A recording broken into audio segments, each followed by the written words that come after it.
la clase de hoy es identificar un criterio clínico de importancia para reconocer al paciente, y con esto va a ser el primer paso para ver cuánto dosis vamos a colocar, qué estrategia vamos a colocar, integrando pues el conocimiento de la clase pasada, que es de farmacología, ¿no? Ese es el primer pasito, antes que aplicar los medicamentos. Vamos a dar unas consideraciones, no vamos a ver abarcar tantas patologías, porque no nos daría el tiempo, ¿no? Y segunda, creo que acá ninguno todavía lleva patología química, ¿no? Entonces ahí un pequeño apoyo de pero la zona de estética, ¿no? Y ustedes ya saben, básicamente no varía mucho de lo que ustedes ya conocen. Ustedes llevado ya manejo, algunos selectivos de manejo y bases de enfermería, ¿no? Donde se tiene bases donde conocen las constantes, tienen contacto con la mascota, donde podemos auscultar, tocar, observar, ¿no? ¿Qué nos ayuda pues haciendo la recopilación de datos? Y en uno de ellos, ¿qué vamos a intervenir o para qué vamos a intervenir básicamente? Emitir un pronóstico, ¿no? No sé, he escuchado ASA en algún momento, pacientes ASA, es una escala que vamos a ver más adelante, dada por la Sociedad de Anestesia Americana, que nos determina el porcentaje de mortalidad o el riesgo anestésico que puede tener este paciente a través de ¿qué? Del examen físico o el examen de examen complementar.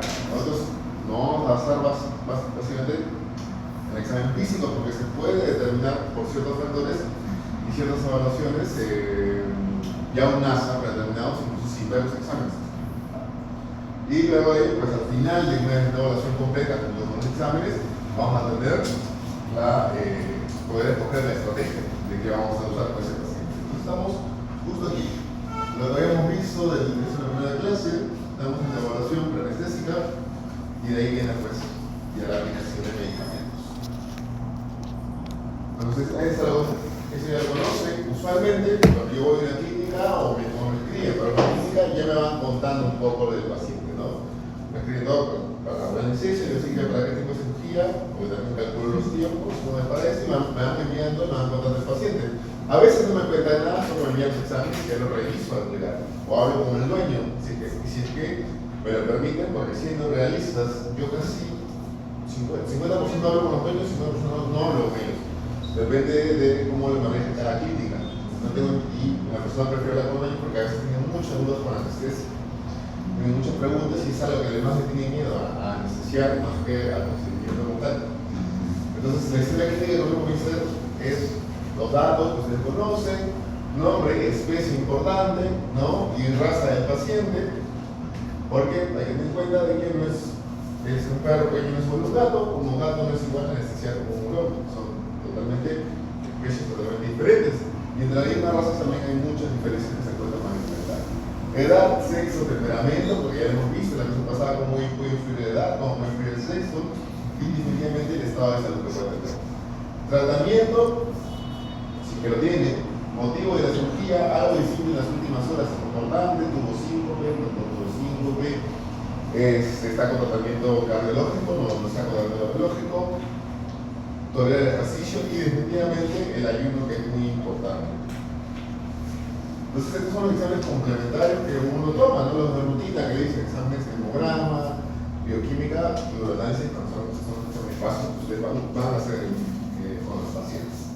Entonces, ¿qué me da la cosa? Cuando me mandan los exámenes, yo puedo ya ir incluso antes de ver al paciente determinar qué tan complicado puede ser. Por ejemplo, esta foto aquí, un paciente que tiene el LD 1168, el punto rojo acá, que son las analitos del hígado.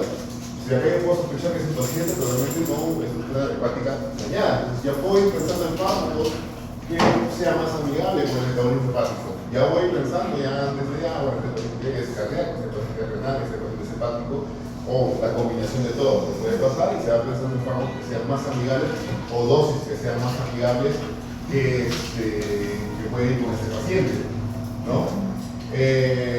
Cardíaco, que me da mucha información, ¿no? Así sabe el paciente bien, es un paciente geronte y sale bien, no significa que esa información de lo que me diga a mí no me sirva, ¿no? Salió bien y esa información no basta. Pero lo personal yo soy de las personas que agarran el informe y lee el flujo y la capacidad de contracción de cada corazón, porque en la edad todo esto cambia y se altera. Entonces esto puede ser el paciente cardiocompensado no significa que no tenga ningún tipo de cambio dentro del corazón.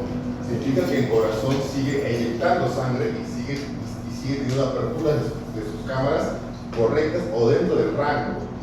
Pero puede haber crecimiento muscular, puede haber algún tipo de éxito en el cierre de las válvulas y el cardiólogo debe decir que está dentro del rango, por lo cual no te va a ser un paciente patológico para lo que el cardiólogo revisa. Pero para mí sí sirve esa información, porque yo tengo fármacos que mantengan la presión arterial, que pueden alterar el cerrado de las válvulas por aumento de la presión arterial o dilatación de las válvulas o dilatación del corazón por lo mismo, por otros fármacos que causan hipotensión o hipertensión. Entonces, por lo menos en la parte de anestesista no solo leemos las conclusiones, mucha información, sino también leo todos los flujos y trato de ver qué ha cambiado. Y si hay algún cambio que tal vez es patológico, pero sí puede ser determinante en una cirugía. ¿Okay? Las radiografías se solicitan bastante, porque el paciente no puede tener ningún tipo de problema respiratorio, pero puede dar esa tendencia de que puede tener algún tipo de colapso o algún tipo de problema que todavía no aparece. Entonces, a mí también me sirve información, tal vez para decir una intubación más profunda o una intubación mucho más cercana a la laringe. ¿Okay? Entonces se empieza primero con los exámenes sanguíneos, que simplemente en la vida yo no evalúo al paciente y quiero los exámenes, solamente ya me mandan los exámenes. Y cuando ya tengo al paciente, hago una evaluación física. Ustedes ya lo conocen, ¿no? Una de ellas primero es, tal vez más conocida, es ocultar, ¿no? Ocultar el corazón. Teniendo como referencias en el lado izquierdo, que estas son las válvulas que puedo ocultar.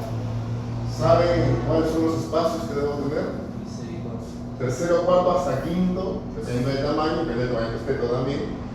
Puedes llegar a ocultar la válvula mitral, la aórtica y la pulmonar. Y en el lado derecho, pues, la cúspide. ¿Sí? Si muy bien a veces pero se escucha igual, no escucho la diferencia entre escuchar una válvula pulmonar a una mitral. También depende de la calidad del estetoscopio, eso sí es importante. No digo que el estetoscopio tal vez tenemos un Riester o tal vez uno que no tenga marca. No digo que no sirva, yo tengo un Riester de hecho porque se me perdió mi Littmann. Pero hay calidades y calidades, ¿no? Mi modelo que me gustó bastante era un Littmann Echo digital, o sea que aumentaba el volumen y hacía una cancelación de ruido. Se me perdió en un taxi, lo dejé en un taxi y ya no lo pude recuperar. Entonces, para mí ese tipo de estetoscopio sí me servía y podía diferenciar los sonidos del foco mitral, foco aórtico y foco pulmonar, ¿sí? Al momento de poder ocultar. Y el auricular. Hay diferencias, pero la diferencia no vas a poder ocultar, pero tocando pacientes y teniendo un estetoscopio. No significa que con estetoscopios normales o de comunes como un Riester, no significa que no se pueda ocultar. Se pueden, pero necesitas un poquito más de experiencia y poder diferenciar entre más un sonido. Luego están los ganglios, ¿no? Los de ganglios. ¿Qué pasaría si yo palpo un ganglio axilar en un paciente? Bueno, se puede palpar el ganglio axilar.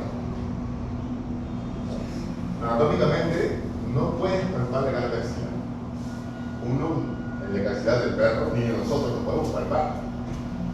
Si es que hablamos de un proceso oncológico, el ganglio axilar, una vez palpable, es que o es un linfoma muy agresivo, bueno, o hay metástasis, ¿no?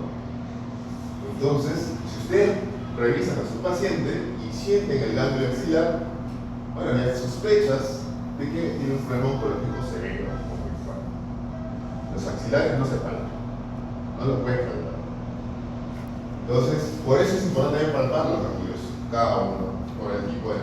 Porque a veces pueden entrar por piometra y no se han percatado, porque me ha pasado a mí varias veces, que tienen los ganglios inflamados, ¿no? Y uno toca las mamas, porque también no es, y comienza a tocar, no necesariamente tiene que verse un bulto, como tal, un tumor grande, sino sientes como algo grumoso.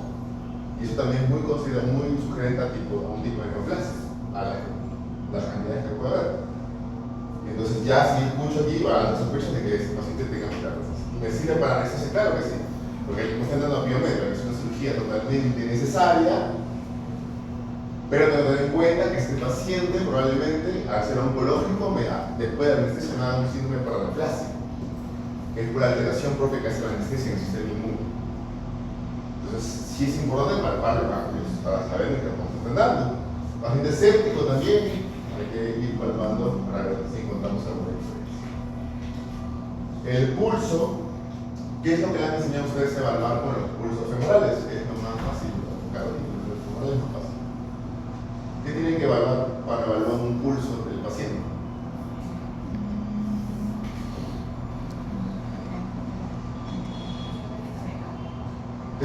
Debería ser igual o similar o muy cercano a tu frecuencia cardíaca. ¿Sí? ¿Otra cosa que evalúas? Algunos ocultan pero no su pulso. Muy sincronizados. La cosa que evalúas es que a veces a algunos se les escapa, es evaluar ambos femorales, ¿okay? Para ver que tengan la misma fuerza de golpeo,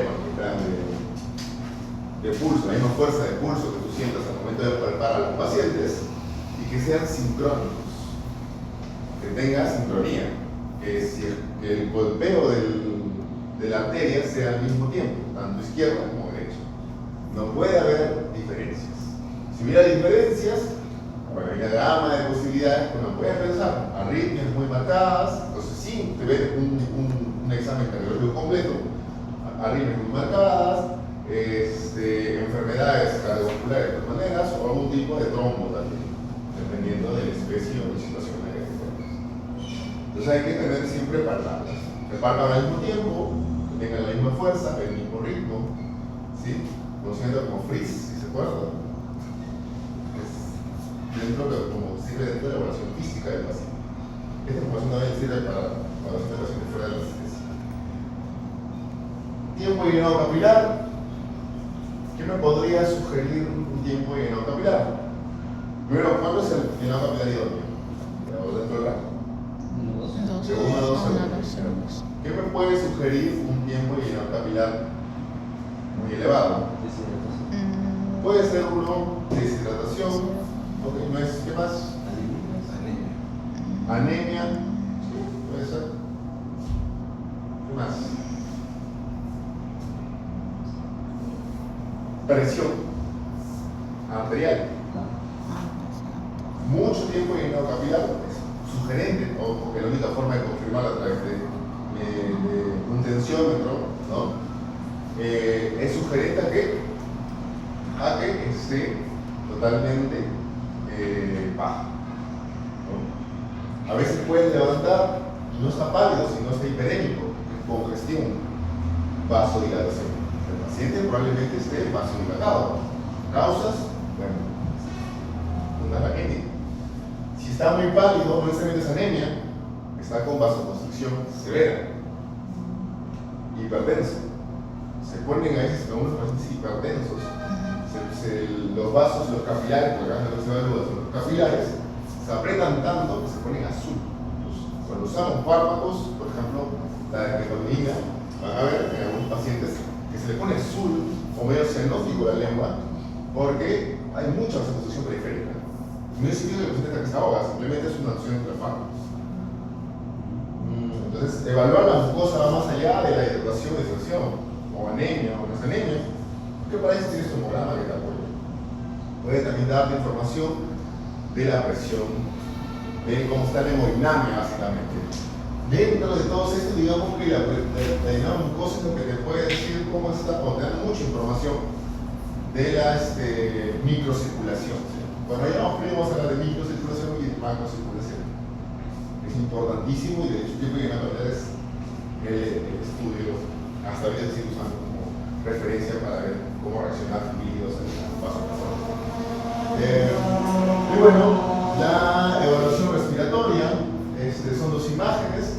Esta es para una evaluación que nos han enseñado típicamente. Esta es la evaluación respiratoria más completa, de hecho, sí, más completa, que bueno, me enseñaron a mí cuando llevé el posgrado en neumología, en la cual yo el pulmón lo divido en 9 puntos, tratando de ocultar cada uno de los ruidos en un sonido, en una región, dos respiraciones, y ahí paso a la siguiente, en este orden 1, 2, 3, 4, 5, 6. Lo divido el lóbulo en craneal, medial y caudal, cráneo dorsal, cráneo medial y cráneo ventral, ¿no? Depende de las referencias anatómicas que uno pueda tener. En la forma en que yo puedo ocultar. Esto me ayuda a mi información en anestesia, para ver que los pulmones funcionan correctamente, y cuando no salgo de anestesia, pues, y hago las consultas neumológicas, me sirve para ver si en dónde puedo encontrar un tipo de secreción, o en qué zona varía el sonido. Listo, esa fue la evaluación física. Ahora vamos con la evaluación con dispositivos.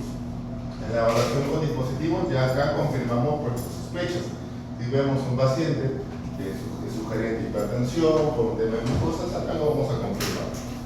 ¿Sí? ¿Tiene sus limitancias? Sí, la sonometría es una presión, es una medida de presión arterial que tiene validez con la presión arterial sistólica y la presión arterial media. La presión arterial sistólica no es tan fiable. ¿Sí? Y acá sí es importante tenerlo en cuenta. ¿Okay? La única forma de ver una presión arterial sistólica fiable es a través del catéter venoso. ¿Sí? Perdón, de un catéter arterial. Mejor dicho, una presión arterial invasiva. Este es presión arterial oscilométrica, presión tensiómetro o presión arterial no invasiva. Muy fácil, de diferentes costos, obviamente la calidad de los resultados varía también entre marca y marca, y tener en cuenta los rangos de los pacientes. Para un contexto anestésico, para un felino y un canino, lo que se busca, está dentro del rango, es que la presión arterial canino, presión arterial sistólica, esté en un rango mínimo de 90 y un máximo de hasta 100.